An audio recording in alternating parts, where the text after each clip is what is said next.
Alrighty, how's it going? Let's go over some basics of drawing. We're going to be live here for just a little bit.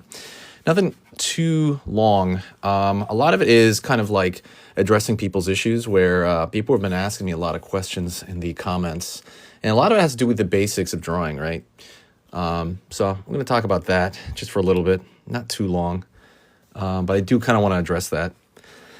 I was going to say, when I first started drawing and I'm just sitting here and I'm like, what do I do? What am I going to go over? What is going to happen? Probably the biggest, like, number one thing that I personally do, the biggest number one thing that I do is I'll kind of like look over stuff that I love doing. Or how do you say that? Like I'll grab art books from my shelf and I'll just kind of flip through them, and it kind of gets my mind racing and my mind going and kind of different ideas to kind of like just start things up. Doesn't have to be that way. You don't have to do it like that. You know what I'm saying? But yeah, that could be definitely something like a motivator to get started. But if I was kind of looking at this guy, right? We look at him. He's really creepy looking, and you're kind of thinking like, how does that come out of your mind? Right? I always hear that a lot. Like, how does that come? How is that in your head? This like little goofy, weird stuff like this. And the general answer is it's usually just based off very simplistic, basic shapes. So if I look at this dude right here, this is a triangle, right? We're looking at like a cone. That's like the first thing I'm thinking about. It's literally, how do you say, like curve line here. If I was looking at that, pull it back. It's literally just like a cone shape. And when I think about that cone shape, right, there's a couple of different ways I could look at it. I could look at that cone shape and I could think, you know what? Like, what does the surface of this cone look like? Is it like, here's like a basic cone shape, right? Total basic cone shape. Thanks for the likes, by the way. I appreciate it. Definitely hit that like button if you can. It helps the live out. But thank you so much to Elaine, I think. Did I read that right? And so there's a basic cone shape I'm thinking about, but it's not really a basic cone shape, right? It's really not. It is there's going to be flat right here. So like if I was to look at this shape right here, it's completely flat along the forehead, right? If I was to have a little ant crawl on the surface of this dude, right?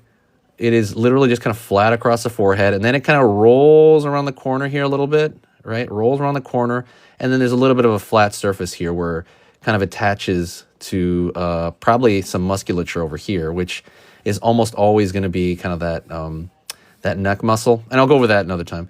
But so that's kind of what I'm thinking about, right? It's thinking of like flat, slightly curving, and there's like maybe some bumpiness over here. And that's like the overall arching kind of like form, right? And so this is not quite a cone, but it starts off as a cone. So it starts off as a cone, but then like I was telling you, flat at the top, curving around the edge. And that game goes on forever. And that's the thing. You have this stuff in your mind, and you're changing these kind of geometric forms. You're pretty much more or less changing them around the whole time. Like the whole time, you're just changing them around in your mind's eye. So it doesn't have to be as it starts out basic, and then it gets more and more complex. I'm thinking cone, maybe a different kind of shape right here. You got the flatness of the front, and then it rolls into something else. And you can keep morphing that like you're like morphing Play-Doh in your head until you have this kind of character, right? And then the details, like little bubbliness, is more just like a texture decision, and you're more adding on to that, right? So that's one part of it, right? That's actually the biggest part of it, in my opinion.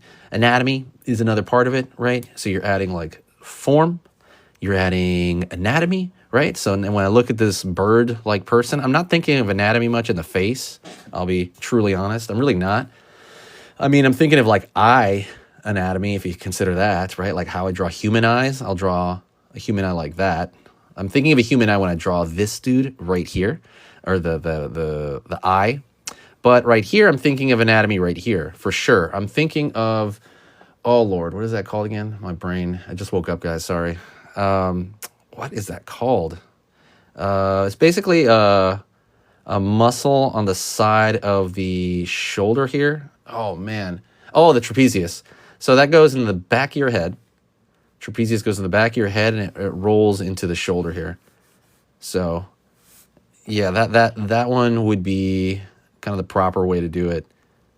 So there's basically there's a couple right here on the neck, okay? So I'm thinking of, let's just say if you have like the head of like a human, there is a cord-like muscle that goes kind of from the back of your ear to the pit of your, like the center of your chest at the top. And that's called the sternocleidomastoid. You see it a lot. So it's like right here. So right here on the neck, it goes right here, but I made it all wobbly and gross. And then we have kind of the back area over here. And there's a back muscle along here, and that is the trapezius. And it kind of goes into your shoulder. From this point of view, it goes into your shoulder. It's going to dig into his shoulder right here, and it's going to dig into his back, which we can't see in that picture. And that's kind of pretty much what's going on there for the most part. I'm starting to run out of gas. I always notice I kind of forget what to say. It's weird, too, because I'll see guys on here, and they'll come up with a lot of different... They'll come up with a lot of kind of different things to teach. I don't know why. It's hard for me to teach on the fly, I've noticed. It's really like completely different for me to teach on the fly. I'm not much of a teaching on the fly. But if you ask me stuff in the comments, by the way, I'll go over it. I know somebody asked me about bodies. We're going to go over that at some point. And kind of my goal is to get on here like at least once a day. Because I see a lot of guys on here, a lot of girls on here as well that want to do this stuff. And they'll say, I'll come on here for half an hour, I'll come on here for, a little bit. I'll come on here for whatever, like every day. And they don't do it for like months. All right.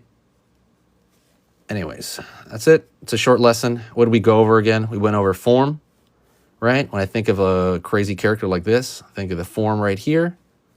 Thing starts out like a simple cone. And then I think of the surface beyond that. Like, what is the more complicated-ish surface of that cone? And it's not that much more complicated. We went over the right here, back of this muscle right here, sternocleidomastoid, and then right here be the trapezius. And that's in a lot of those characters that you want to make look really strong, especially the sternocleidomastoid. That's a really big one because on like certain feminine characters, for example, you don't really want to make that prominent.